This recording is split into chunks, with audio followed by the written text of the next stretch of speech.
The global robotaxi race is moving into a new phase of expansion. Waymo, backed by Alphabet, is currently pushing a plan to launch commercial services in 20 cities globally this year. But as these fleets multiply, they share a distinct visual irony. Inside each vehicle sits a steering wheel turning on its own, positioned in front of a forward-facing backseat designed for a human driver who will never be there. This is the retrofit approach to autonomous transit. Companies are taking advanced self-driving software and placing it inside a century-old physical form factor designed specifically for human hands and feet.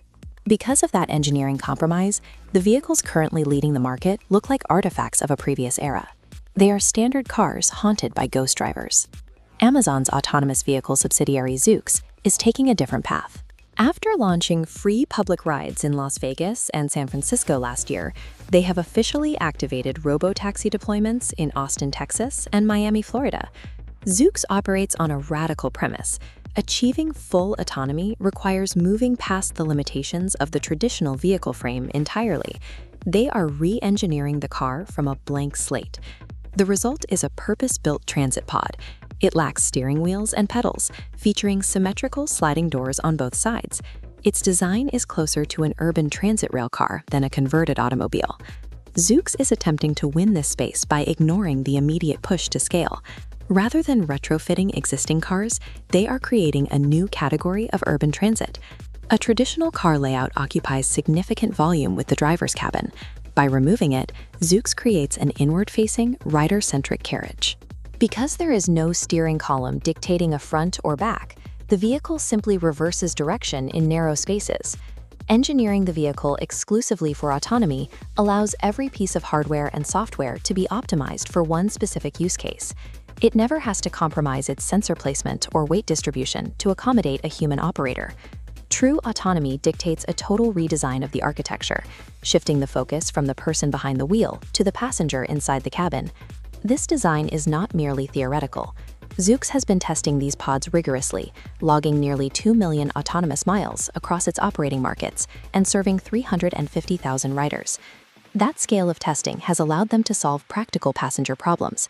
For instance, they developed Find My Zoox, a feature that uses specific lighting and sound cues so riders can identify their exact pod in a crowded pickup zone. They also introduced Zooxcast, which adds Bluetooth audio connectivity inside the cabin. This feature was born from actual rider behavior data collected across hundreds of thousands of trips. Iterating in live cities shows that solving everyday passenger friction points creates a better product than testing in laboratory conditions. But having a superior vehicle design still leaves Zoox with a massive business problem. Building a new ride-hailing consumer base from scratch is an expensive barrier to entry. To bypass this, Zoox finalized a strategic partnership to deploy its purpose-built autonomous pods directly onto the Uber ride-hailing network. The phased rollout begins in Las Vegas during summer 2026, followed by Los Angeles, scheduled for mid-2027. This integration acts as a Trojan horse. It provides immediate access to a massive user base without forcing Zoox to acquire those customers individually. Yet, despite driving 2 million miles and amassing a waitlist of 500,000 people, Zoox has not charged a single dollar to a passenger. Every ride has been free. The roadblock is regulatory. Current federal motor vehicle safety standards physically mandate the inclusion of steering wheels and pedals. These are federal regulations that establish the minimum safety performance requirements for motor vehicles and their components. Because Zoox deleted those legacy controls to build a better transit pod, they are legally barred from collecting fares. The engineering choice that makes their hardware innovative is the exact constraint blocking their revenue.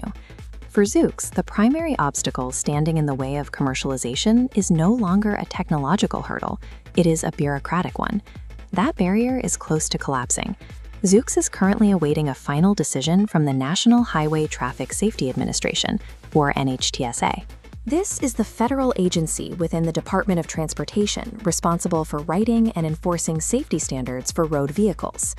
Zoox has formally proposed operating up to 2,500 of their self-driving vehicles on public roads for commercial fares, kicking off a 30-day public comment period this past March.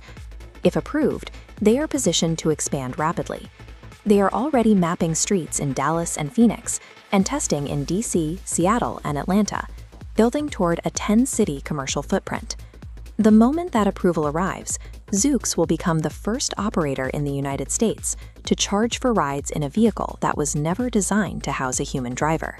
The tie between the human body and the automobile will finally be cut.